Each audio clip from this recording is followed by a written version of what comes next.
তো যাই, তো এটা এরকম যখনই যায় তখনই এরকম ঝগড়াঝাটি করে। এদিক দিয়ে পড়ালেখার খরচ ক্লাস 4-এ ভর্তি করে দিছে ঠিক, কিন্তু বেতন টেতন দিতে চায় না। বেতন চাইলে দিতে চায় না। মনে করেন একটা বই লাগবে কিনে দিতে চাইবো না, একটা ব্যাগ লাগবে কিনে দিব না, এক সেট জামা কাপড় কিনে দিব না। বড় বোনের জামা এটি আমার পড়তে হইতো।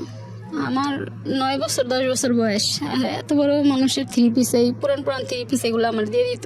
গ্রামের বাড়ি সিরাজগঞ্জ। আমি যখন 11 মাস বয়স তখন আমার বাবা মারা যায়। আচ্ছা। আমার বাবার পক্ষে আমি শুধু একমাত্র মেয়ে, আমার কোনো ভাই বোন নাই। জি।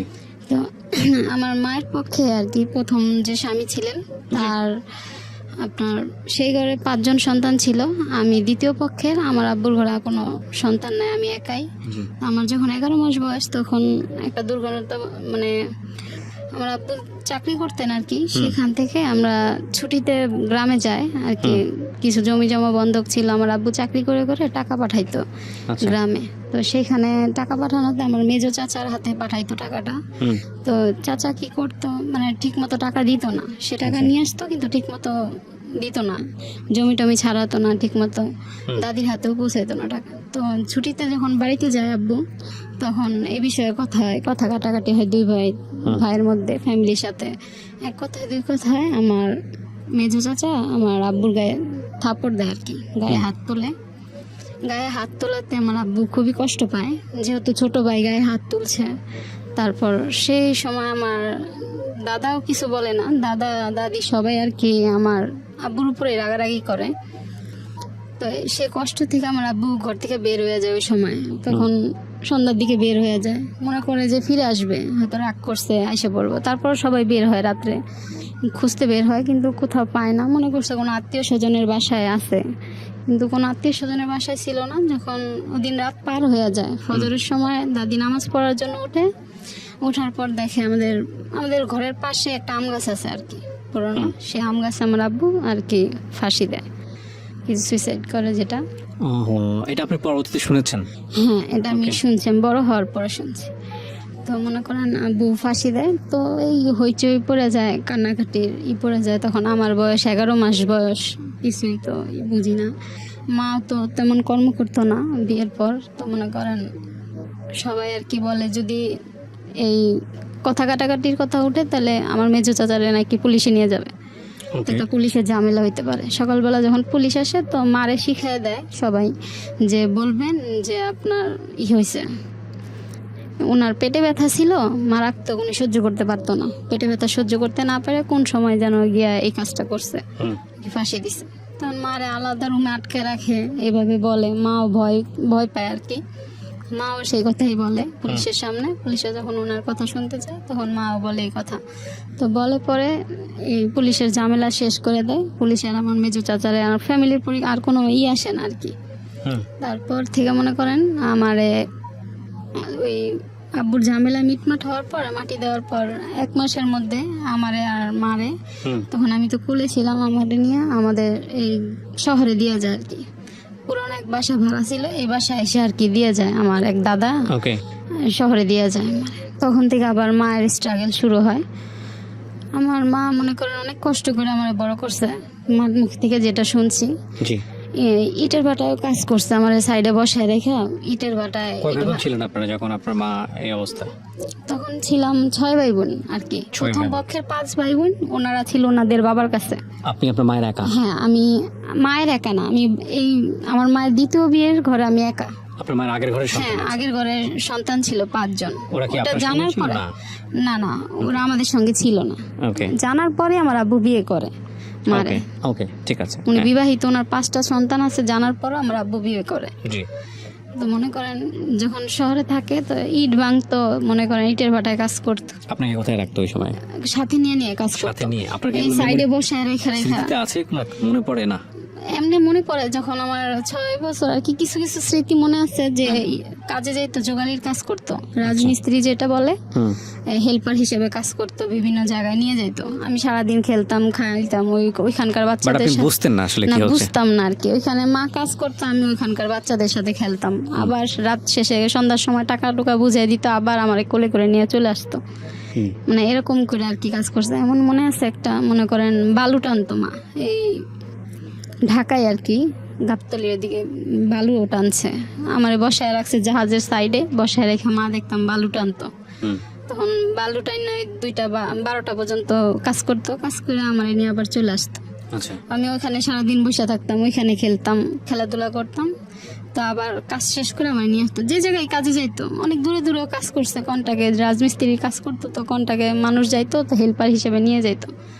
তো মা একটু সরল সহজ টাইপেরই ছিল, এই কারণে মারে সবাই আর কি কাজেও নিত। মনে করেন এরকম কাজ করতো, 8তলা 10তলা একটা সিমেন্টের বস্তা নিয়ে উঠছে, উঠতে গিয়ে একবার ব্যথা পাইছে আর কি, উঠতে গিয়ে পিঠে ব্যথা পায়, মেরুদণ্ডের হাড্ডিতে সমস্যা হয়। ও, তো তখন থেকে আর ভারী কাজ করতে পারে না, তখন থেকে ভারী কাজ বাদ দিয়ে কি করবো এখন, তখন আমার বয়স 6 বছর হয় নাই, জি। কাজ করতে পারে না ভারী কাজ, তখন আবার কি করলো, ব্যবসা করলো।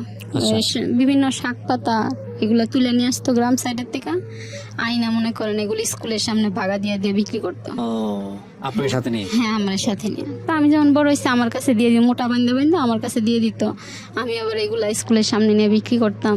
তারপরে আপনি পড়তেন ওই সময়? না, না, ওই সময় ভর্তি করে নাই, তখন আমার স্কুলে ভর্তি করে নাই। তো মনে করেন ওই সময় এরকম করতাম, আবার যখন আর একটু বুঝাইলাম 6 বছর হয়েছে, তখন আবার স্কুলে ভর্তি করানোর জন্য স্কুলে নিয়ে যায়। তখন আগে যে ব্রাক স্কুলে মনে করেন দিত না, এই যে বিয়ের সামগ্রী দিয়ে দিত, ল্যাপ তোষক থালা বাসন যা লাগতো ভর্তি হলে ব্রাক 5, স্কুল? হ্যাঁ হ্যাঁ, একটা নিয়ম ছিল ওই সময়। তাই নাকি? 5 পর্যন্ত পড়লে এগুলা দিয়ে, একদম একটা মেয়ের আর কি 5 পর্যন্ত পড়ালেখা করাইলে ওনারা এগুলা দিয়ে দিবে ওইখান থেকে। বিয়েতে? হ্যাঁ, বিয়ের জন্য আর কি। মেয়েটার 5 পড়ানোর পরে বিয়ে হয়ে যাবে এরকম কোনো কিছু নাকি ভবিষ্যতে? এরকম হয়ে যাবে না, মানে দিয়ে দেয় আর কি, ওইটা নিয়ম ও, আচ্ছা আচ্ছা, মেয়েদের। ইন্টারেস্টিং। হ্যাঁ। আমার জানা ছিল না। হ্যাঁ, হ্যাঁ, তারপর? এটা দিয়ে দিত, তো ওই স্কুলে নিয়ে যায়, তখন আমার 6 বছর হয় নাই। হুম। তখন আগের যে নিয়ম ছিল, মাথার উপর দিয়ে কান ধরতে হইতো, হুম। তাহলে স্কুলে ভর্তি নিব, নাইলে নিব না। তো মনে করেন এরকম আমি কান ধরতে পারি নাই, তখন আমার আর ভর্তি নেয় নাই। তো ওইখান থেকে আবার নিয়ে আসে, তখন আবার আমিনবাজারই তো ছিলাম, তখন ওইখানে আরেকটা স্কুলে নিয়ে যায়, সরকারি স্কুলে, তখন ওইখানে ভর্তি করে দেয়। তো ওই স্কুলে যাইতাম আইতাম, আর ওই মনে করেন সকালবেলা হইলে ওখানকার ছেলেমেয়েরা আসিল, তো তখন ওনাদের সাথে সকালে বাজারে যাইতাম। ওই ছেলেমেয়েরা সবাই ওখানকার ওই এলাকায় ছিল যারা, আমরা একটা এরিয়ার মধ্যে ছিলাম আর কি, বস্তিও বলে আর কি, কিন্তু ওই ছেলে মেয়েদের সাথে মনে করেন যাইতাম ওইখানে। বাজারে গেলে তো কারোর দোকানে তরকারি সাজাই দিতাম, পড়াশোনাও করতাম, তরকারি সাজাই দিতাম, ওই 10 টাকা দিত, তো একবেলা তরকারি দিয়ে দিত। মনে করেন এরকম করে আর কি। পেঁপে বস্তা বস্তা বস্তা পেঁপে কষ ছিল, সেই পেঁপে ধুয়ে দিলে মনে করেন 1 বস্তা পেঁপে ধুয়ে দিলে 10 টাকা দিত। তো এরকম করে করে আনতাম, আনলে তো সংসারটা চলতো, মা তো ভারী কাজ করতে পারতো না। আর ওই যা শাক পাতা আনতো ওগুলা মনে করেন বিকালে নিয়ে যেতাম, বাইন্দা রাখতো বিকালে স্কুলের সামনে, বিভিন্ন যারা পরিচিত ছিল এরা নিত, নিয়ে গেলে মনে করেন এইভাবে করে ওইখানে ক্লাস 4 পর্যন্ত পড়ালেখা করলাম। তখন আবার আস্তে আস্তে আমার মার যে প্রথম পক্ষের ছেলে মেয়ে, ওরা আস্তে আস্তে সন্ধান পেয়ে চলে আসলো, একে একে করে আসা শুরু করলো। মনে করেন আসতো, মনে করেন আস্তে আস্তে আসা যাওয়া করতে করতে, যে ওই ঘরের তো মেয়েরা বড় ছিল, প্রথম 2 মেয়ে বড় ছিল, তারপরে 2 ছেলে ছিল ওই ভাই বোনের মধ্যে। তো মেয়েরা আসলো, মেয়ে এসে একটা গার্মেন্টসে ঢুকলো, মা ঢুকাই দিল একটা কাজে। তো ঠিক মতো কাজ করতো না, কাজ করলে টাকা টুকা পাইলে ও নিজেরটা নিজেই খরচ করতো, সংসারে দিত না। তো এই কষ্টই ছিল। তারপর আবার ভাই এলো, ভাইও এরকম করলো, কাজ করে তো ঠিক মতো টাকা দেয় না, কয়দিন এখানে করে তো কয়দিন নারায়ণগঞ্জ চলে যায়, মানে মিলে জিলে থাকে।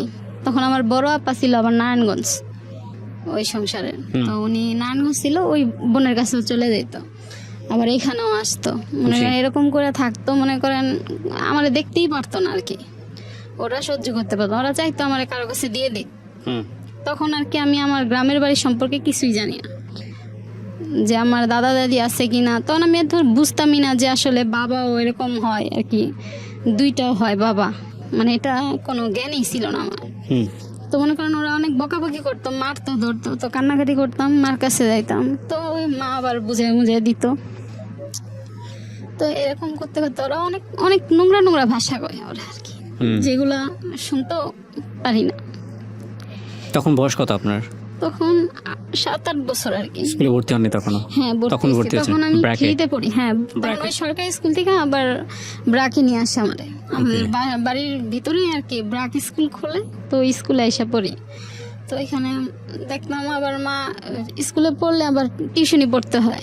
তখন আমি 2-3 উঠে গেছি আর কি। জি 3 উঠছি পরে এরকম করে আর কি চলতেছে। বাজারে যাই, তরকারি বেশি, সকালে ওদিকে কাজ করি, হুম 20 টাকা দিলে আর কিছু তরকারি দিয়ে দিত, বাসায় নিয়ে আসতাম। হুম আর মা শাক পাতা তুলতো, এইগুলো আবার বিকালে স্কুলের সামনে নিয়ে যেতাম। হুম এগুলো নিয়ে বিক্রি করতেন? হ্যাঁ ক টাকা হতো এই সময় বিক্রি টিক্রি করলে? ওই সময় 2 টাকা আটি, 3 টাকা আটি, 5 টাকা আটি, একটা কিছু শাক মিলে একটা এক আটি করে দিত, তো 5 টাকা করে আটি বিক্রি করতাম। এগুলো বিক্রি করে টাকা নিয়ে বাড়ি চলে আসতাম? হ্যাঁ, বাসায় নিয়ে আসতাম। ওগুলা দিয়ে আবার মা সংসার চালাইতো, ঘর ভাড়া দিত, হুম ওনার ওষুধ চলতো। তো মনে করেন এরকম করতে করতে ক্লাস 3 যখন উঠলাম, তো দেখে মা আর পারতেছে না শাক পাতা, তখন পানি টানি উঠে গেলে তখন আবার কষ্ট হয়ে যেত। হুম তখন মনে করেন বিভিন্ন জায়গায় যে ধান রোপণ করতো তো ঢাকার ওদিকে, তো পানি উঠে গেলে ওনারা আবার এটি নিত না। তখন কি করতো, ওইখানকার আর কি আছে যারা থাকতো আরও আমাদের সাথে, ওনারা সবাই মিলে ওই ধান নিয়ে আসতো পানি থেকে, ডিপ দিয়ে ওই ধান তুলে নিয়ে আসতো। হুম ওগুলা কৃষকরা ফালাই দিত, তখন উঠাইতে পারবো না, পচে যেত। হুম ওগুলাই না, ওগুলারে মনে করেন ধানগুলারে পাড়ায় টাড়ায় ওগুলারে আর কি করতো, খাবার উপযোগী করতো, হুম ভাঙে টাঙ্গে।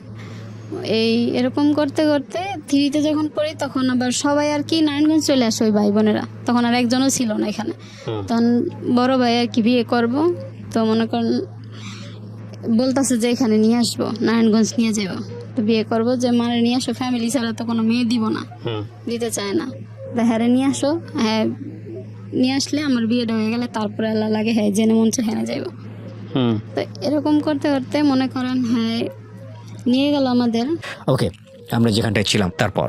তো এর মাঝে আবার যখন আমি স্কুলে পড়তাম, তখন মেজো বোনটা ওইখানেই থাকতো, ওইটার আবার তখন ওইখানে বিয়ে হয়েছে। বিয়ে হয়েছে, অনেক মানে কথায় কথা আমার মারধর করতাম, বাপের ঠিক নাই, এটা সেটা নানান কথা বলতো আর কি। হুম কার মেয়ে টার মেয়ে দিয়ে আসো, এটারে পালক দিয়ে দাও, কোনো হানে দিয়ে দাও, মানে দেখতেই পারতো না ওরা, মানে সহ্যই করতে পারতো না আর কি। মনে করেন যে মার কাছে থাকি আমি, সহ্য করতে পারতাম না এই কষ্টে। ব্রাক স্কুলে যে পড়তাম, ম্যাডামরা আমার খুব আদর করতাম, দেখতো সামনে কত কষ্ট করি, ভাই বোনের কাছ থেকে এরকম অপমান। হুম মনে করেন ওনার বললো কি তাহলে আমার কাছে দিয়ে দাও একটা ম্যাডাম, তো ওই ম্যাডামের কাছে দিল, বলে যে আমি ওর পড়ালেখা চালাবো, ও আমার কাছে থাকবো, আমার টুকিটাকি কাজকর্ম করে দিব। হুম তো দিল ম্যাডামের কাছে। তো ওইখানে আবার কাছাকাছি, তো মারা ছাড়া থাকতে পারতাম না, অল্প বয়স ছিল, 8 বছর, বুঝতাম না, থাকতে যেতাম না, আবার চলে আসতাম, বাসায় এসে পড়তাম। তো এরকম করে আবার ঝগড়াঝাটি করতো, আবার বোনে গায়ে হাত তুলতো, দেখতাম মা অনেক কষ্ট পাইতো, কান্নাকাটি করতো মাঠের মধ্যে ঘুরে ঘুরে। হুম তো এই করে করে মনে করেন আবার একখানে দিয়ে দিল, মানে ওই এলাকারই পরিচিত একজন, তো বললো আমার মেয়ের বাড়ি লোক লাগবো, তো তোমার মেয়েটারে দিয়ে দাও। হুম তো সে ওনার মেয়ের বাড়ি আমার দিয়ে দিল। তো সেখানে ছিলাম 3 মাস, মারা ছাড়া মনে করেন থাকতে পারি না, ছোট ছিলাম, হুম কাজকর্ম এত বুঝতাম না। তো 3 মাস থাকার পরে মা বললো থাক, আবার নিয়ে আইছে যে আমার ও থাকুক, আর আমার কাছেই থাকুক। তা আবার নিয়ে আইছে ওই বাসা থেকে, আনছে পরে আবার ওনারা এখানেই থাকলাম। থাকতে থাকতে মনে করেন এই কাজকর্ম করতাম। পরে 3 থেকে 4 উঠবো, ফাইনাল পরীক্ষার আগে, তখন আবার নারায়ণগঞ্জ নিয়ে আইসে আমার বড় বোন, বললো কি যে নারায়ণগঞ্জ আইসা বড়, হ্যাঁ আমার বড় ভাইরা আর কি বিয়ে করাইবো, তো এর লেগে নিয়ে আইসে, একটা পরিবার আর কি দরকার, ব্যাচেলার থাকতো তখন, কেউ তো মেয়ে দিবে না, হুম তখন একটা ফ্যামিলি হইলে তখন আমি দিব। তখন নিয়ে আসলো, তখন মা বলতেছে নিয়ে আসবে, এই সময় তোরে নিয়ে আসা দেবো না, আর পরীক্ষা সামনে 4 উঠবো, এখন নিয়ে আইতে পারবো না। কয় তোমার মেয়ের পড়ান লাগবো কি লেগে, এখন পড়ানোর দরকার নেই, পরে কি করবা। তো বলতো ওরা কোনো সময় চাইতো না যে আমি পড়ালেখা করি, ও এটা সহ্য হইতো না, হুম ওরা ঠিক মতো পড়ালেখা করতে পারে না, এখন চায় না যে আমিও পড়ালেখা করি। তো তারপর মা বলছে যে যদি ওরা স্কুলে ভর্তি করো তাইলে নিয়ে যাবো, আর নাইলে নিয়ে যাবো না। তারপর মারে বলে যে ঠিক আছে, তুমি যখন না ভর্তি করলে আইবা না, তাহলে ওরে ভর্তি করে দিই আমি স্কুলে। তো এখানে নিয়ে এসে নারায়ণগঞ্জ যায় না, আবার স্কুলে ভর্তি করে দেয় ক্লাস 4-এ। ওকে 4-এ ভর্তি করে। তো 4-এর থেকে মনে করেন ওনাদের সমস্ত পারফরমেন্স যা আর কি সবই করছি, যে যা বলতো তাই করতাম। ওকে মনে করেন ভয় পাইতাম প্রচুর, ভাইয়ারে আপারে সবাই আর কি ভয় পেয়ে চলতাম, অনেক যা বলতো তাই করতাম, যে না বললে তো উল্টাপাল্টা কথা বলবে, বাসা থেকে বের করে দিবে, রাইট তো বাসা থেকেও বের করে দিচ্ছে কয়েকবার। মেজোটা আবার কি করতো, এই ঢাকা থেকে যখন নারায়ণগঞ্জ যেত ও গিয়ে শুরু করে দিত। আচ্ছা। সুখে থাকবো মানে ওর দেখতেই পারতো না আমারে, মানে টর্চার শুরু করে দিত, ওর বের করে দাও এটা সেটা। কয়েকদিন মারছে ও গিয়া, ওইখানে গেছে পরে মারছে, গায়ে হাত তুলছে, কাপড় চোপড় ধুয়ে বাসা থেকে বের করে দিছে, জেনে মন চাই না চলে যাও। তাই আবার কাপড় চোপড় নিয়ে আপার কাছে চলে যাই, বড়টার কাছে গিয়ে বিচার দিই যে এমন এমন এমন করে আমার বাসা থেকে বের করে দিছে। পরে বড়টা আবার কয় ঠিক আছে তুই দেখি কি করে। তো বাইয়াকে পরে আবার বুঝায় বাইরের লোকে পাঠায় দেয়। তো যাই, তো এটা এরকম যখনই যায় তখনই এরকম ঝগড়াঝাটি করে। এদিক দিয়ে পড়ালেখার খরচ ক্লাস 4-এ ভর্তি করে দিছে ঠিক, কিন্তু বেতন টেতন দিতে চায় না। বেতন চাইলে দিতে চায় না, মনে করেন একটা বই লাগবে কিনে দিতে চাইবো না, একটা ব্যাগ লাগবে কিনে দিব না, এক সেট জামা কাপড় কিনে দিব না। বড় বোনের জামা এটি আমার পড়তে হইতো। আমার 9 বছর 10 বছর বয়স, আর এত বড় মানুষের 3 পিস, এই পুরান 3 পিস এগুলো আমার দিয়ে দিত, তুই এগুলা পর। তারপরেও ভাই আছে না, এক্সট্রা খরচ আছে না, একটা পোশাক আশাক এগুলো কিনে দিব না, গাইড লাগতো, বই লাগতো, টিউশনি করলে বেতন দিতে হবে, দিব না। তো হিন্দু একটা ম্যাডামের কাছে পড়তাম, ম্যাডামটা বুঝতো যে না এমন কষ্ট করে ওর মাও, তো কই থেকে দিব। তো ম্যাডামটা অনেক সময় বেতন নিত, অনেক সময় নিত না। তো মা আবার কী করতো, কোনো সময় যা পারতো ম্যাডামটা দিত, ম্যাডামে কোনো সময় করতো না। কিন্তু দিয়া ওইখানে 4-এ পড়ি, 5-এ উঠবো, ওই সময় আবার বড় বাইরে বিয়ে করা মেয়ে দেখে বিয়ে করায়। বিয়ের পরে মনে করেন শুরু হয় আরেক ঝামেলা। কিসের ঝামেলা? যেমন আমি মা, তো ওনারা আবার মিথ্যা কথা বলে বিয়ে করায় যে সংসারে মা আছে, কিন্তু আমি যে আমার বোন বলে পরিচয় দেয় না, বলে এটা মা অসুস্থ, তো মারে দেখাশোনা করার লেগে মেয়েরে নিয়ে আসি। বিয়েটা মানে মেয়ে দেখতে গেছে, সবাই চলে গেছে, বোনের ফ্যামিলি গেছে, বোনের শ্বশুর বাড়ির ফ্যামিলি গেছে, ভাই গেছে, মার কথা পরিচয় দিচ্ছে না, আমার পরিচয় দেয়নি। ওখানে বলা আমি নাকি মানে আমার পালক নিয়ে আসছে, পালতে নিয়ে আসছে, মার দেখশন করার লেগে আমার আনছে। তখন যে পরিবারের সাথে বিয়ে, ওনারা তো মনে হচ্ছে ওরা দেখতে আনছে, আবার পড়ালেখা করাইবো কি লিগে। বিয়ের পর ভাইয়ের বউ বলতেছে যে ওরে কি আর পড়ালেখা করাইবো, আর পড়ালেখা করানো লাগবে না, ওরে পড়ালেখা করাইলে আমারও পড়ালেখা করাই দিও। ভাইয়ের ওয়াইফ আর কি বলে, তো মনে করেন বলেন তারপর।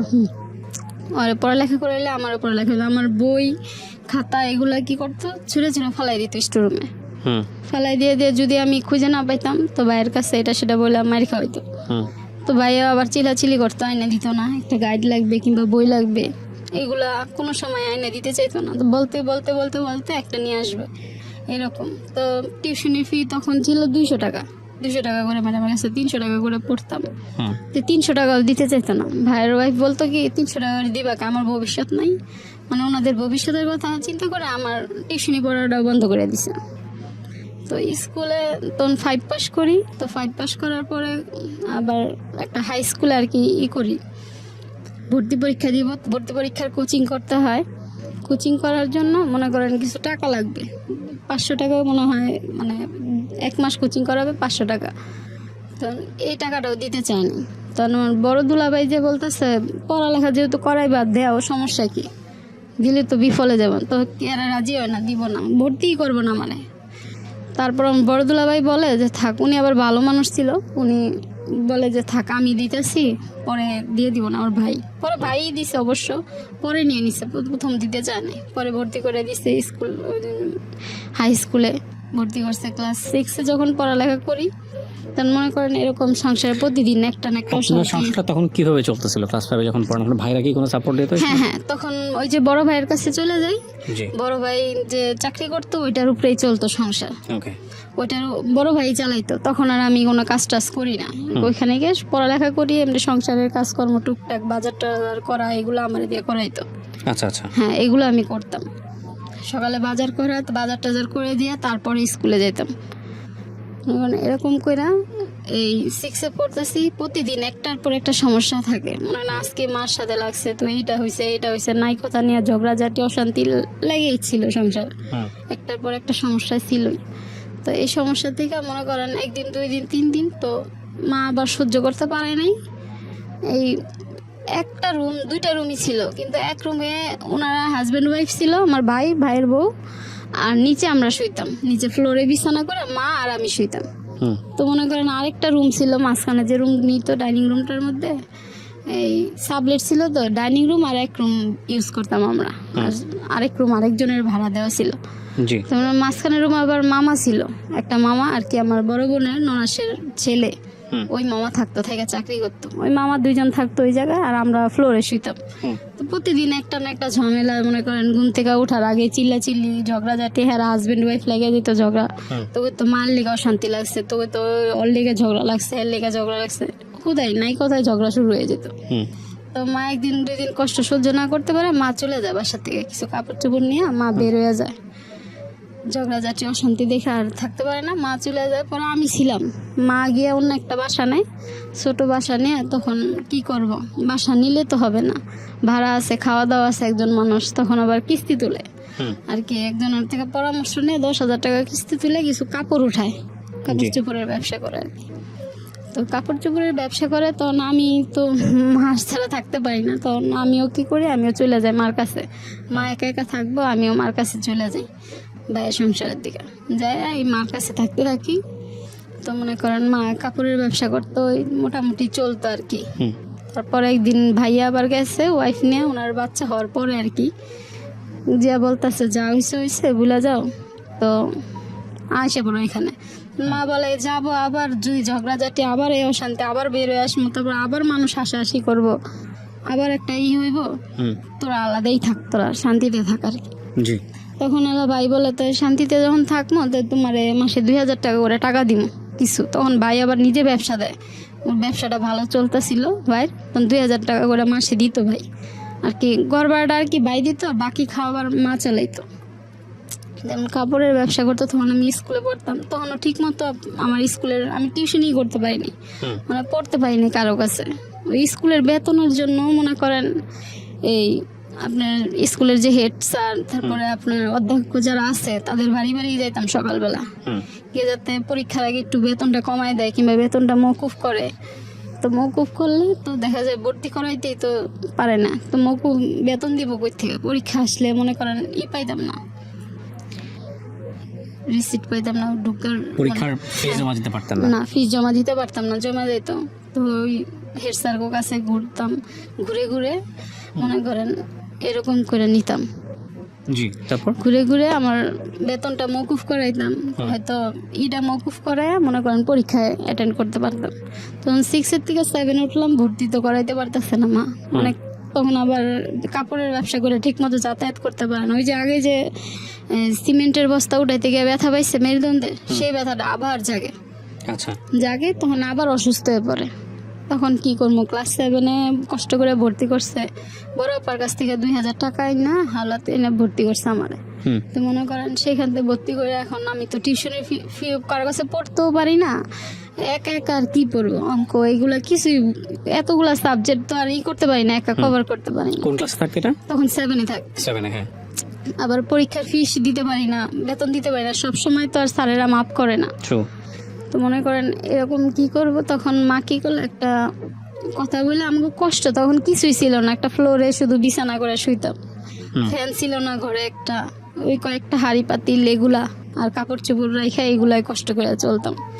এই গরমের মধ্যে পাশের রুমে হিন্দু মহিলা, ওনার ঘরে বসে থাকতাম, উনি কখন কাজ থেকে আসবে, কাজ থেকে আসলে খাওয়া দাওয়া করে ওনার ঘরে ফ্লোরে গিয়ে শুয়ে থাকতাম, গরমে ঘরেও থাকতে পারতাম না। তখন কি করবো, মা ওনারাও কষ্ট দেখতো, এত কষ্ট করি, মা অনেক অসুস্থ হয়ে পড়ে তখন।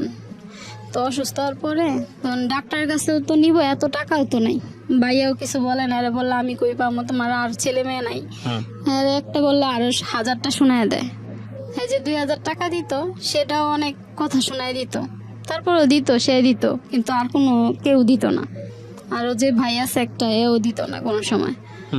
মনে করেন এরকম করতে অনেক অসুস্থ হয়ে পরে আমি কি করি, একটা হুঁশিয়ারিতে আর কি, ছোট হুঁশিয়ারিতে জব নেই হেল্পার হিসেবে, তখন 3,000 টাকা আর কি স্যালারির মধ্যে জব নেই। তো আমার এদিকে স্কুল, তো আমি যেখানে কাজে লাগাই দেয় একজন আন্টি, ওনারে বলছি যে আমার তো স্কুল আছে, আমি অন্তত পড়তে চাই, আমি এসএসসি পাসটা তো করবো।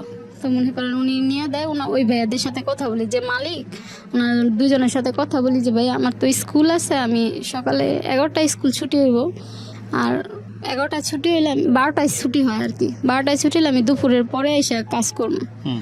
তো ওনারা রাজি হয়েছে, বলছে আচ্ছা ঠিক আছে পড়ালেখা করো, গরিব মানুষ, ওনারা মানে পরে আমি এরকম করে 2-2.5 মাস পড়ালেখা করি আর কি। হুম। সপ্তাহে 2 দিন দিত আর কি, আসতে 2 দিন আর কি ছুটি দিত 12টা পর্যন্ত। ওই 2 দিন 12টা পর্যন্ত মনে করেন স্কুলে থাকতাম, ক্লাস করতাম, ক্লাস করার পর আবার যাইতাম কাজে। 1টা বাজে খাওয়া দাওয়া করে 2টার মধ্যে ফ্যাক্টরিতে থাকতাম। তো এরকম করে করে 2.5 মাসের মতো কাজ করি। তারপর আমার ফাইনাল পরীক্ষা শুরু হয়ে যায় 7-এর। তো ফাইনাল পরীক্ষার জন্য মা আবার বলে থাক, এখন আর পরীক্ষাটা দিয়ে ফেলা একবারে। তখন আবার পরীক্ষা দেওয়ার জন্য কাজ ছাড়াই আশা করি, কাজ ছাড়া এসে পড়ি। তা এসে মনে করেন এই পরীক্ষাটা দেই, পরীক্ষা দিয়ে যখন 8-এ উঠবো তখন আবার ওই একই সমস্যা, জি। টাকা নাই, কোথা থেকে ভর্তি করবো, ভর্তি এই সমস্যা। তো পড়তাম ওখানে ভালো স্কুলে, হাই স্কুলে, নাম করা গার্লস হাই স্কুল। তো ওইটার মধ্যে মনে করেন এখন তো ভর্তি করতে পারতেছে না আমারে, এখন কী করবো, ভর্তি হইতে পারি না, এমন কান্নাকাটি করতেছি আমার ভর্তি করবার না, আমি পড়ালেখা করবো। তো বুঝাই তো টাকা পয়সা নাই, কি করবা, তোমার কেমনে ভর্তি করো। হুম। তা আবার কাজে ঢুকলাম আরেকজনের সাথে। এখন আপনি কোন ক্লাসে? তখন 8-এ আর কি। ওকে। হুম, এই কাজে ঢোকা বলতে কি ধরনের কাজ? এটা হুঁশিয়ারি আর কি, মিনি গার্মেন্টস বলে আর Mini কি, garments। দেশি মাল, যে দেশি। এত ছোট বাচ্চাদেরকে ভর্তি নিত? হ্যাঁ, ওইখানে ওই যে স্যালারি কম দিত, 3,000 টাকা 2,500 টাকা বেতন দিয়ে রাখতো আর কি। হেল্পারি করতাম, সুতা কাটতাম, হুম। তো একটু চাটা বানায় দিতাম, এগুলা করতাম, ফ্লোর ঝাড়ু টাড়ু দিয়ে দিতাম। এইটা উঠার পরে তো ঠিকমতো স্কুলে যাইতে পারিনি, ভর্তি করাই নাই। তখন কী করবো, কান্নাকাটি করি। তো একজনের সাথে ধরে আরেকটা আপু আসছিল আমাদের সাথে, ও কাজ করতো। তো বললো আমি নিয়ে কাজের ঢুকাই দিই তোমারে, দেখি। তখন আমি আবার একটু লম্বা চূড়া দেখতেছিলাম, লম্বা চূড়াইছিলাম, বোঝা যেত না যে লম্বা চূড়া হয়েছি, তো বোঝা যেত না, একেবারে অল্প বয়স, 13 বছর বয়স, বোঝা যায়নি। হুম। তো নিয়ে যায় কাজে, অন্যজনের আইডি কার্ড মানে জন্ম নিবন্ধন দিয়ে আমারে নিয়ে যায় একটা গার্মেন্টসে, নিয়ে যায়। পরে গার্মেন্টসের গেটে দাঁড়ায়, ভিতরে নেয়, কিন্তু নেওয়ার পর ওনারা বুঝে যায় আমার যে অল্প বয়স, সেটা বুঝতে পারে। তখন এখন পিএম স্যার বলতেছে যে গার্মেন্টসের যে নিতে আসছে যার ফ্লোরে, পিএম বলতেছে মেয়ের তো অল্প বয়স, এটা কীভাবে নিব। তখন ওই আপুটা আবার বলে স্যার কিছু বললেন না, গরিব মানুষ, থাক দেখেন যদি কোনোভাবে নিতে পারেন তো সংসারটা চলবো। তো মনে করেন ওই স্যারে নিয়ে যায়, নিয়ে উপরে যায় আর বলে যে তুমি তো অল্প বয়স, সবার সামনে বললাম না, তুমি তো আমার মেয়ের থেকেও ছোটো বয়স হবা, তোমার তখন কাজে কেমনে রাখবো, তুমি তো কাজ করতে পারবে না, বুঝবে না কিভাবে কি কাজ করতে হয় গার্মেন্টসের। তারপরও রাখে স্যারে, কিছুদিন ওখানে চাকরি করি। তো বাইরে আসলে আবার আমাকে এলাও করতো না, লুকায় ফেলতো। এরকম করে কয়েক মাস চাকরি করার পর ওখান থেকেও কাজ ছাড়িয়ে দিই। কাজ ছাড়িয়ে দিয়ে মনে করেন আবার আইসা পড়ি। তো আইসা অন্য আরেকটা জায়গায় কাজ নেই, কাজ করতে করতে তো আমার স্যার দেখলো, স্যার বলতেছে যে প্রাইমারি স্কুলের স্যার আর কি, উনি আবার অনেক আদর করতো। তো উনি আবার একদিন রাস্তায় দেখা হইলো, তুমি কি পড়াশোনা করো না? তো আমি বললাম যে না স্যার, আমি তো পড়াশোনা করি না, পড়াশোনা করতে পারতেছি না, এরকম এরকম সমস্যা। বলে তো কি করবে, এসএসসি পাসটা তো করবা। তখন কি করলো যে উনি একটা দিল আর কি, সমাধান দিল যে তোমার উন্মুক্তে ভর্তি করে দিই, অন্তত এসএসসি পাসটা করো, উন্মুক্ত থেকে কাজও করবা, শুক্রবার ক্লাসও করবা। পর স্যারের কথা শুনে স্যারের বললাম, তা স্যার আপনি একটু আমার ভর্তি করে দেন, আমি কাজটা করি দেন। তারপর আমার আরেকটা ফ্যাক্টরিতে কাজ নেই, আমি সেখানে হেল্পারিতে কাজ করতে থাকি। তখন ওই স্যারে আমার উন্মুক্ততে ভর্তি করে দেয়, সারা সপ্তাহ কাজ করতাম, শুক্রবার হলে মনে করেন স্কুলে যাইতাম, ওই স্কুলে যেতাম, ক্লাস করতাম। এই পুরো সপ্তাহ, এমন সপ্তাহ নাইট টাইট করছি। যেমন কালকে আমার পরীক্ষা, শুক্রবার, কালকে পরীক্ষা, আজকে 12টা পর্যন্ত কাজ করছি। কাজ করে তারপরে বাসায় গিয়ে আমার পরীক্ষা দিতে হয়েছে পরের দিন। ছুটি দিতে চাইতো না কমপ্লেক্স ফ্যাক্টরি, মনে করেন বললো হইতো না। তারপরে বইলা টইলা শুক্রবার বন্ধ নিতাম, অনেক সময় কাজের চাপের কারণে শুক্রবারও খোলা রাখে ফ্যাক্টরিগুলা।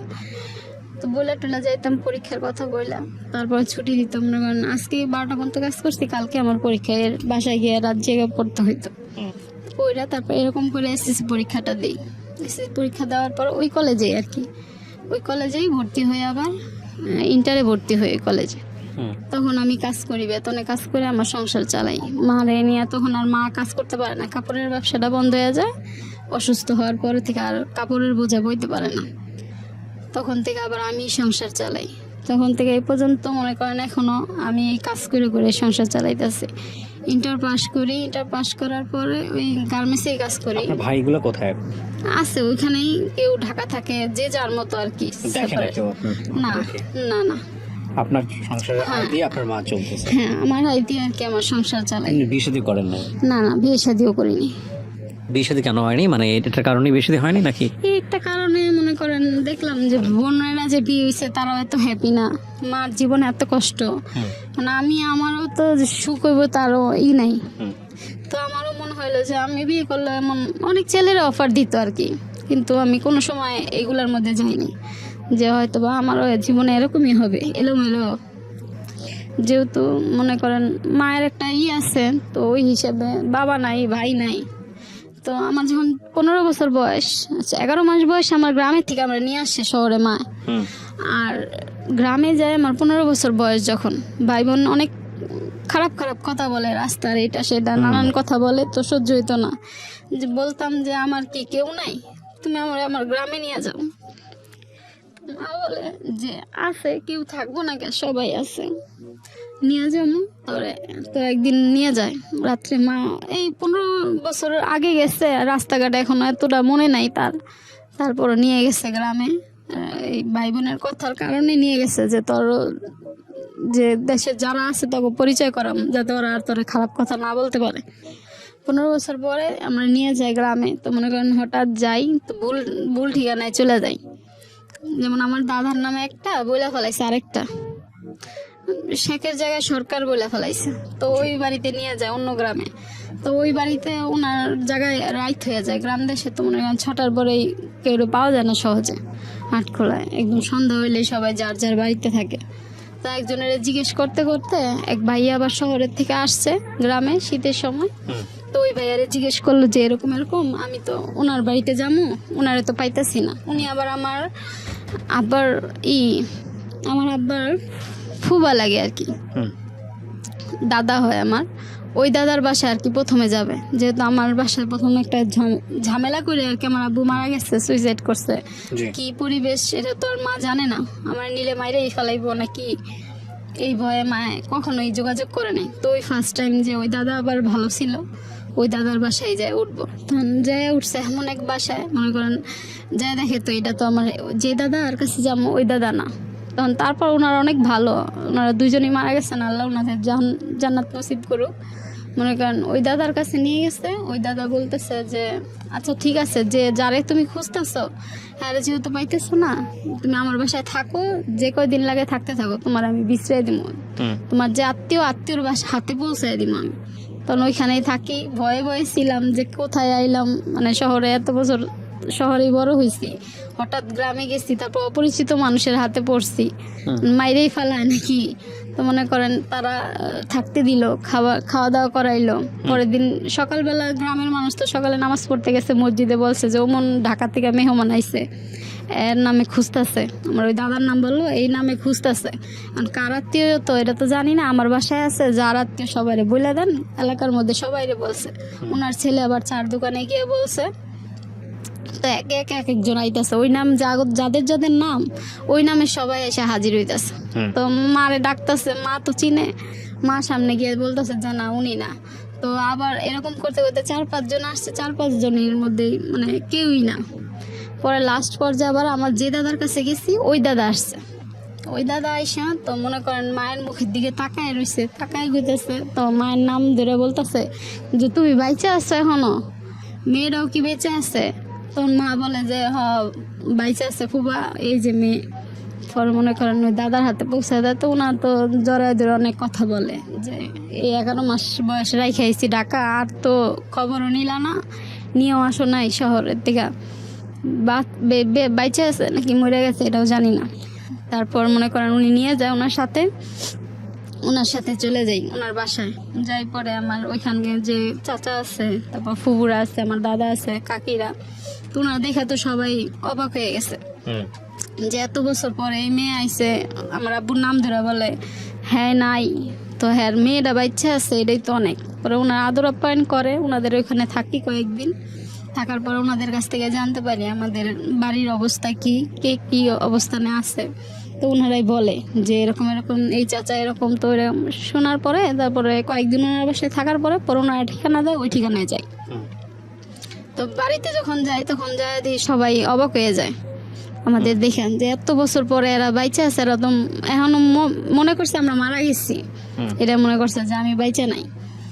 দেখে অবাক হয়ে যায় সবাই যে এই মেয়ে এখনো বাইচা আছে, এই বউ, আমরা তো মনে করছি বউ মরে গেছে, হয়তো মাইয়া কোনোখানে গেছে, নাইলে কিছু হয়ে গেছে। এক্স্যাক্টলি, আমি এই জায়গাটা থেকেই বলি আপনাকে, একটা হচ্ছে যে দেখেন পরিস্থিতির উপরে তো কারো হাত নাই, তাই না? আপনার হয়তো আফসোস আছে যে আপনার এতগুলো ভাই, তারা যদি আপনার মাকে দেখতেন তাহলে হয়তো আপনার জীবনটা অন্যরকম হতো, তাই না? তবে এটা ঠিক, পরিস্থিতি আরও জটিল হতে পারতো। আপনি ধরেন এখন 2 হাত 2 পা আছে, আপনি এটা দিয়ে পয়সা যতটুকু পারেন রোজগার করেন এবং সেটা আপনার হালাল উপার্জন, এটা দিয়ে আপনি আপনার মাকে সেবা করতে পারছেন। হ্যাঁ, নারী জীবনের একটা অসম্পূর্ণতা, যদি বিয়ে, সংসার, বাচ্চা এগুলো প্রয়োজন আছে, কিন্তু এটা যদি একেবারেই না হয় তবুও আপনার খারাপের জন্য এটা হয়নি আপনি এটা বলতে পারবেন না, কারণ আপনি আপনার মাকে সেবা করছেন, মার পাশে থাকছেন, যে কারণে আপনার এটা হয় নাই। তো দিন শেষে আপনার একটা আত্মতৃপ্তির জায়গা আছে। হ্যাঁ, আমি বরং এটাকে পজিটিভ হিসেবেই দেখতে চাই। তবে আপনার মা নিশ্চয়ই চান আপনার বিয়ে শাদী হোক, এবং সে সবসময় বলে, হ্যাঁ মা সবসময় বলে। তা আমি আবার চিন্তা করি যে পড়াশোনা করছি তো একটা ভালো চাকরি টাকরি যদি পাই, তারপরে আস্তে ধীরে হয়তো বা সংসার করব, একটা তখন একটা ভালো ছেলে দেখে বিয়ে করবো। এবং তো দেখা যায় গার্মেন্টস এর মনে করেন কাজ করি ছেলেরা, গার্মেন্টস এর আমি যে সেকশনে কাজ করি আমি তো ছেলেদের চিনি কিরকম ওরা না। তারপরে বড় কথা হচ্ছে আপনার নিজের আগ্রহ হয় না, রাইট, বিয়ের পরে আপনার ফ্যামিলিকে আপনাকে দেখতে হবে, সেরকম কমিটমেন্ট নিয়ে আপনাকে বিয়ে শাদী করতে হবে, যেটা অনেক সময় ছেলেরা সাপোর্ট করে না বা দিতে চায় না।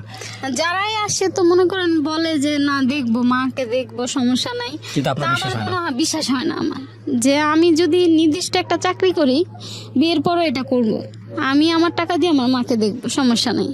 মনে করেন যখন গ্রামে যাই তখন আবার চাচারা দেখে খুশি হয়, সবাই অবাক হয়, খুশি হয়। তখন চাচারা বলে যে আমি তোমারে রাখতে পারি, কিন্তু তোমার মারে তো বাবা আমরা রাখবো না। তো মনে করেন এখন আমি চিন্তা করি যে আমারে যে ফালাই নাই, আমি তারে ফালামো কেন, সে আমার মা। তখন আমিও বলছি যে না আমি থাকবো না, আমি যে কর্ম করি, কষ্ট করি, মাকে নিয়ে থাকি, আসবো গ্রামে যাই, বছরে যাই একবার, যাওয়া আসা পরে। ঠিক আছে, আপনার মাকে কখনোই ফেলবেন না, রাইট। পরিস্থিতি বোঝাটা আসলে খুব জরুরি।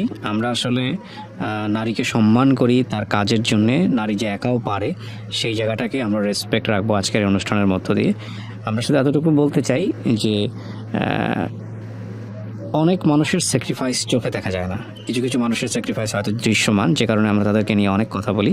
কিন্তু আমাদের সমাজের চারপাশে এমন অসংখ্য মানুষ আছে যাদের স্যাক্রিফাইসগুলো দৃশ্যমান হয় না, কিন্তু তারা নিজের জীবনের অন্যতম সুখ, সমৃদ্ধি এবং ভবিষ্যৎ বিসর্জন দিয়ে তারা তাদের প্রিয়জনের পাশে থাকেন।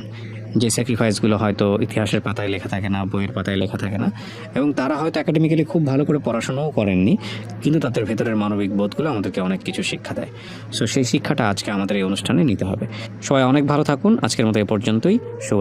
এইটা উঠার পরে তো ঠিকমতো স্কুলে যাইতে পারিনি, ভর্তি করায় নাই, তখন কি করবো, কান্নাকাটি করি। তো একজনের সাথে ধরে আরেকটা আপু আসছিল আমাদের সাথে, ও কাজ করতো, তো বললো আমি নিয়ে কাজের ঢুকাই দিই তোমারে দেখি। তখন আমি আবার একটু লম্বা চূড়া দেখতেছিলাম, লম্বা চূড়াইছিলাম, বোঝা যাইতো না যে লম্বা চূড়া হয়েছি, তো বোঝা যেত না, একেবারে অল্প বয়স, 13 বছর বয়স, বোঝা যায়নি। তো নিয়ে যায় কাজে, অন্যজনের আইডি কার্ড মানে জন্ম নিবন্ধন দিয়ে আমারে নিয়ে যায় একটা গার্মেন্টসে, নিয়ে যায় পরে গার্মেন্টসে গেটে দাঁড়ায়, ভিতরে নেয়, কিন্তু নেওয়ার পর ওনারা বুঝে যায় আমার যে অল্প বয়স সেটা বুঝতে পারে। এখন পিএম স্যার বলতেছে যে গার্মেন্টসের যে নিতে আসছে যার ফ্লোরে, পিএম বলতেছে মেয়ের তো অল্প বয়সের কীভাবে নিব। এখন ওই আপুটা আবার বলে স্যার কিছু বললেন না, গরিব মানুষ থাক, দেখেন যদি কোনোভাবে নিতে পারেন তো সংসারটা চলবো। তো মনে করেন ওই স্যারে নিয়ে যায়, নিয়ে উপরে যায় আর বলে যে তুমি তো অল্প বয়স, সবার সামনে বললাম না, তুমি তো আমার মেয়ের থেকেও ছোট বয়স হবা, তোমার তো এখন কাজে কেমনে রাখবো, তুমি তো কাজ করতে পারবা না, বুঝবা না কিভাবে কি কাজ করতে হয় গার্মেন্টসের। তারপরও রাখে স্যারে, কিছুদিন ওখানে চাকরি করি, তো বাইরে আসলে আবার আমাকে অ্যালাউ করতো না, লুকাই ফেলতো। এরকম করে কয়েক মাস চাকরি করার পর ওখান থেকেও কাজ ছেড়ে দিই। কাজ ছেড়ে দিয়ে মনে করেন আবার আইসা পড়ি। তো আইসা অন্য আরেকটা জায়গায় কাজ নেই, কাজ করতে করতে তো আমার স্যার দেখলো, স্যার বলতেছে যে প্রাইমারি স্কুলের স্যার আর কি, উনি আবার অনেক আদর করতো। তো উনি আবার একদিন রাস্তায় দেখা হইলো, তুমি কি পড়াশোনা করো না? তো আমি বললাম যে না স্যার, আমি তো পড়াশোনা করি না, পড়াশোনা করতে পারতেছি না, এরকম এরকম সমস্যা। বলে তো কি করবা, এসএসসি পাসটা তো করবা। তখন কি করলো যে উনি একটা দিল আর কি, সমাধান দিল যে তোমার উন্মুক্তে ভর্তি করে দিই, অন্তত এসএসসি পাসটা করো, উন্মুক্ত থেকে কাজও করবা, শুক্রবার ক্লাসও করবা। পর স্যারের কথা শুনে স্যারের বললাম, তা স্যার আপনি একটু আমার ভর্তি করে দেন, আমি কাজটা করে দেন। তখন আমার আরেকটা ফ্যাক্টরিতে কাজ নেই, আমি সেখানে হেল্পারিতে কাজ করতে থাকি। তখন ওই স্যারে আমার উন্মুক্ততে ভর্তি করে দেয়, সারা সপ্তাহ কাজ করতাম, শুক্রবার হলে মনে করেন স্কুলে যেতাম, ওই স্কুলে যেতাম, ক্লাস করতাম। এই পুরো সপ্তাহ, এমন সপ্তাহ নাইট টাইট করছি। যেমন কালকে আমার পরীক্ষা, শুক্রবার কালকে পরীক্ষা, আজকে 12টা পর্যন্ত কাজ করছি। কাজ করে তারপরে বাসায় গিয়ে আমার পরীক্ষা দিতে হয়েছে পরের দিন। ছুটি দিতে চাইতো না কমপ্লেক্স ফ্যাক্টরি, মনে করেন বললো হইতো না। তারপরে বইলা টইলা শুক্রবার বন্ধ নিতাম, অনেক সময় কাজের চাপের কারণে শুক্রবারও খোলা রাখে ফ্যাক্টরিগুলা। তো বইলা টইলা যাইতাম, পরীক্ষার কথা বইলা, তারপরে ছুটি দিতাম। মনে করেন আজকে 12টা পর্যন্ত কাজ করছি, কালকে আমার পরীক্ষা, এর বাসায় গিয়ে রাত জেগে পড়তে হইতো। পড়া তারপর এরকম করে এসএসসি পরীক্ষাটা দিই। এসএসসি পরীক্ষা দেওয়ার পর ওই কলেজেই আর কি, ওই কলেজেই ভর্তি হয়ে আবার ইন্টারে ভর্তি হয়ে কলেজে। তখন আমি কাজ করি, বেতনে কাজ করে আমার সংসার চালাই। মারে নিয়ে তখন আর মা কাজ করতে পারে না, কাপড়ের ব্যবসাটা বন্ধ হয়ে যায়। অসুস্থ হওয়ার পরে থেকে আর কাপড়ের বোঝা বইতে পারে না, তখন থেকে আবার আমি সংসার চালাই। তখন থেকে এই পর্যন্ত মনে করেন এখনও আমি এই কাজ করে করে সংসার চালাইতেছি। ইন্টার পাস করি, ইন্টার পাস করার পরে ওই গার্মেন্টসেই কাজ করি। আপনার ভাইগুলো কোথায়? আছে ওইখানেই, কেউ ঢাকা থাকে, যে যার মতো আর কি। না না না, আপনার সংসারের আয় দিয়ে আপনার মা চলতেছে? হ্যাঁ, আমার আয় দিয়ে আর কি আমার সংসার চালাই। বিয়ে শাদী করেন নাই? না না, বিয়ে শাদিও করিনি। বিয়ে শাদী কেন হয়নি, মানে এটার কারণে বিয়ে শাদী হয়নি নাকি? এই একটা কারণে মনে করেন দেখলাম যে বোনেরা যে বিয়ে হয়েছে তারাও এত হ্যাপি না, মার জীবনে এত কষ্ট, মানে আমি আমারও তো সুখ হইব তারও নাই। তো আমারও মনে হইলো যে আমি বিয়ে করলে, এমন অনেক ছেলেরা অফার দিত আর কি, কিন্তু আমি কোনো সময় এগুলার মধ্যে যাইনি, যে হয়তো বা আমারও জীবনে এরকমই হবে এলোমেলো। যেহেতু মনে করেন মায়ের একটা আছে, তো ওই হিসেবে বাবা নাই, ভাই নাই। তো আমার যখন 15 বছর বয়স, আচ্ছা 11 মাস বয়স, আমার গ্রামের থেকে আমরা নিয়ে আসছে শহরে মা। আর গ্রামে যায় আমার 15 বছর বয়স যখন, ভাই বোন অনেক খারাপ খারাপ কথা বলে, রাস্তার এটা সেটা নানান কথা বলে, তো সহ্য হইতো না। যে বলতাম যে আমার কি কেউ নাই, তুমি আমার গ্রামে নিয়ে যাও। মা বলে যে আছে, কেউ থাকবো না কে, সবাই আছে, নিয়ে যাবো। তো একদিন নিয়ে যায় রাত্রে। মা এই 15 বছর আগে গেছে, রাস্তাঘাটে এখন এতটা মনে নাই তার, তারপর নিয়ে গেছে গ্রামে। এই ভাই বোনের কথার কারণে নিয়ে গেছে, যে তোর যে দেশে যারা আছে তোকে পরিচয় করাম, যাতে ওরা আর তোর খারাপ কথা না বলতে পারে। 15 বছর পরে আমরা নিয়ে যাই গ্রামে। তো মনে করেন হঠাৎ যাই, তো ভুল ঠিকানায় চলে যাই। যেমন আমার দাদার নামে একটা বইলা ফেলাইছে, আরেকটা শেখের জায়গায় সরকার বলে ফেলাইছে। তো ওই বাড়িতে নিয়ে যায় অন্য গ্রামে। তো ওই বাড়িতে ওনার জায়গায় রাইত হয়ে যায়। গ্রাম দেশে তো মনে করেন 6টার পরেই কেউ পাওয়া যায় না সহজে, হাটখোলায় একদম সন্ধ্যা হইলেই সবাই যার যার বাড়িতে থাকে। তো একজনের জিজ্ঞেস করতে করতে এক ভাইয়া আবার শহরের থেকে আসছে গ্রামে শীতের সময়। তো ওই ভাইয়ারে জিজ্ঞেস করলো যে এরকম এরকম, আমি তো ওনার বাড়িতে যাবো, ওনারে তো পাইতেছি না। উনি আবার আমার আব্বার ফুবা লাগে আর কি, দাদা হয় আমার। ওই দাদার বাসায় আর কি প্রথমে যাবে, যেহেতু আমার বাসায় প্রথমে একটা ঝামেলা করে আর কি আমার আব্বু মারা গেছে, সুইসাইড করছে। কি পরিবেশ এটা তো আর মা জানে না, আমার নিলে মাইরেই ফেলাইবো নাকি, এই ভয়ে মায় কখনোই যোগাযোগ করে নাই। তো ওই ফার্স্ট টাইম যে ওই দাদা আবার ভালো ছিল, ওই দাদার বাসায় যায় উঠবো। তখন যায় উঠছে এমন এক বাসায়, মনে করেন যায় দেখে তো এটা তো আমার যে দাদা আর কাছে যাবো ওই দাদা না। তখন তারপর ওনারা অনেক ভালো, ওনারা দুইজনই মারা গেছেন, আল্লাহ ওনাদের জান্নাত নসিব করুক। মনে করেন ওই দাদার কাছে নিয়ে গেছে। ওই দাদা বলতেছে যে আচ্ছা ঠিক আছে, যে যারে তুমি খুঁজতেছো হ্যাঁ যেহেতু পাইতেছো না, তুমি আমার বাসায় থাকো, যে কয়দিন লাগে থাকতে থাকো, তোমার আমি বিছড়াই দিব, তোমার যে আত্মীয়র বাসা হাতে পৌঁছাই দিব আমি। তখন ওইখানেই থাকি। ভয়ে ভয়ে ছিলাম যে কোথায় আইলাম, মানে শহরে এত বছর শহরেই বড় হয়েছি, হঠাৎ গ্রামে গেছি, তারপর অপরিচিত মানুষের হাতে পড়ছি, মাইরেই ফেলায় নাকি। তো মনে করেন তারা থাকতে দিল, খাওয়া দাওয়া করাইলো। পরের দিন সকালবেলা গ্রামের মানুষ তো সকালে নামাজ পড়তে গেছে মসজিদে, বলছে যে ওমন ঢাকা থেকে মেহমান আইছে, এর নামে খুঁজতেছে। আমার ওই দাদার নাম বললো, এই নামে খুঁজতেছে। আর কার আত্মীয় তো এটা তো জানি না, আমার বাসায় আছে, যার আত্মীয় সবাইরে বলে দেন, এলাকার মধ্যে সবাইরে বলছে। ওনার ছেলে আবার চার দোকানে গিয়ে বলছে। তো এক একজন আইতেছে, ওই নাম যাদের যাদের নাম ওই নামে সবাই এসে হাজির হইতেছে। তো মারে ডাকতেছে, মা তো চিনে, মা সামনে গিয়ে বলতেছে যে না উনি না। তো আবার এরকম করতে করতে 4-5 জন আসছে, 4-5 জনের মধ্যে মানে কেউই না। পরে লাস্ট পর্যায়ে আবার আমার যে দাদার কাছে গেছি ওই দাদা আসছে। ওই দাদা আইসা তো মনে করেন মায়ের মুখের দিকে তাকায় রয়েছে, তাকায় ঘুরতেছে। তো মায়ের নাম ধরে বলতেছে যে তুমি বাইচে আছো এখনো, মেয়েরাও কি বেঁচে আছে? তখন মা বলে যে হ বাইচে আছে ফুবা, এই যে মেয়ে। পরে মনে করেন ওই দাদার হাতে পৌঁছায় দেয়। তো ওনার তো জড়ায় ধরে অনেক কথা বলে যে এই 11 মাস বয়স রাইখে আইছি ঢাকা, আর তো খবরও নিলা না, নিয়েও আসো নাই শহরের দিকে, বাইচে আছে নাকি মরে গেছে এটাও জানি না। তারপর মনে করেন উনি নিয়ে যায় ওনার সাথে চলে যাই ওনার বাসায়। যাই পরে আমার ওইখানে যে চাচা আছে, তারপর ফুবুরা আছে, আমার দাদা আছে, কাকিরা, তো ওনারা দেখে তো সবাই অবাক হয়ে গেছে যে এত বছর পরে এই মেয়ে আইছে। আমার আব্বুর নাম ধরে বলে হ্যাঁ নাই, তো হ্যাঁ মেয়েটা বাচ্চা আছে, এটাই তো অনেক। পরে ওনারা আদর আপ্যায়ন করে, ওনাদের ওইখানে থাকি কয়েকদিন। থাকার পর ওনাদের কাছ থেকে জানতে পারি আমাদের বাড়ির অবস্থা কি, কে কি অবস্থানে আছে। তো ওনারাই বলে যে এরকম এরকম এই চাচা এরকম। তো এরকম শোনার পরে তারপরে কয়েকদিন ওনার বাসায় থাকার পরে ওনারা ঠিকানা দেয়, ওই ঠিকানায় যায়। তো বাড়িতে যখন যাই তখন যায় দিই সবাই অবাক হয়ে যায় আমাদের দেখেন যে এত বছর পরে এরা বাইচে আছে। এরা তো এখনো মনে করছে আমরা মারা গেছি, এটা মনে করছে যে আমি বাইচে নাই। দেখে অবাক হয়ে যায় সবাই যে এই মেয়ে এখনো বাইচে আছে, এই বউ। আমরা তো মনে করছি বউ মরে গেছে, হয়তো মাইয়া কোনোখানে গেছে, নাহলে কিছু হয়ে গেছে। এক্স্যাক্টলি, আমি এই জায়গাটা থেকেই বলি আপনাকে। একটা হচ্ছে যে দেখেন, পরিস্থিতির উপরে তো কারো হাত নাই, তাই না? আপনার হয়তো আফসোস আছে যে আপনার এতগুলো ভাই, তারা যদি আপনার মাকে দেখতেন তাহলে হয়তো আপনার জীবনটা অন্যরকম হতো, তাই না? তবে এটা ঠিক, পরিস্থিতি আরো জটিল হতে পারতো।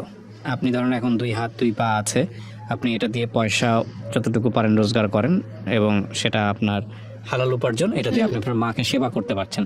হ্যাঁ, নারী জীবনের একটা অসম্পূর্ণতা, যদি বিয়ে, সংসার, বাচ্চা এগুলো প্রয়োজন আছে, কিন্তু এটা যদি একেবারেই না হয়, তবুও আপনার খারাপের জন্য এটা হয়নি আপনি এটা বলতে পারবেন না, কারণ আপনি আপনার মাকে সেবা করছেন, মার পাশে থাকছেন, যে কারণে আপনার এটা হয় নাই। তো দিন শেষে আপনার একটা আত্মতৃপ্তির জায়গা আছে। হ্যাঁ, আমি বরং এটাকে পজিটিভ হিসেবেই দেখতে চাই। তবে আপনার মা নিশ্চয়ই চান আপনার বিয়ে শাদী হোক, এবং সে সবসময় বলে, সবসময় বলে। তা আমি আবার চিন্তা করি যে পড়াশোনা করছি তো একটা ভালো চাকরি টাকরি যদি পাই, তারপরে আস্তে ধীরে হয়তো সংসার করবো, তখন একটা ভালো ছেলে দেখে বিয়ে করবো। এবং গার্মেন্টস এর মনে করেন কাজ করি ছেলেরা, গার্মেন্টসে আমি যে সেকশনে কাজ করি আমি তো ছেলেদের চিনি কিরকম ওরা না। তারপরে বড় কথা হচ্ছে আপনার নিজের আগ্রহ হয় না, রাইট? বিয়ের পরে আপনার ফ্যামিলিকে আপনাকে দেখতে হবে, সেরকম কমিটমেন্ট নিয়ে আপনাকে বিয়ে করতে হবে, যেটা অনেক সময় ছেলেরা সাপোর্ট করে না বা দিতে চায় না। যারাই আসে তো মনে করেন বলে যে না দেখবো, মাকে দেখবো, সমস্যা নাই, কিন্তু আপনার বিশ্বাস হয় না আমার যে আমি যদি নির্দিষ্ট একটা চাকরি করি বিয়ের পরও এটা করব, আমি আমার টাকা দিয়ে আমার মাকে দেখবো, সমস্যা নাই। মনে করেন যখন গ্রামে যাই তখন আবার চাচারা দেখে খুশি হয়, সবাই অবাক হয়, খুশি হয়। তখন চাচারা বলে যে আমি তোমারে রাখতে পারি, কিন্তু তোমার মারে তো বাবা আমরা রাখবো না। তো মনে করেন এখন আমি চিন্তা করি যে আমারে যে ফালাই নাই, আমি তারে ফালামো কেন, সে আমার মা।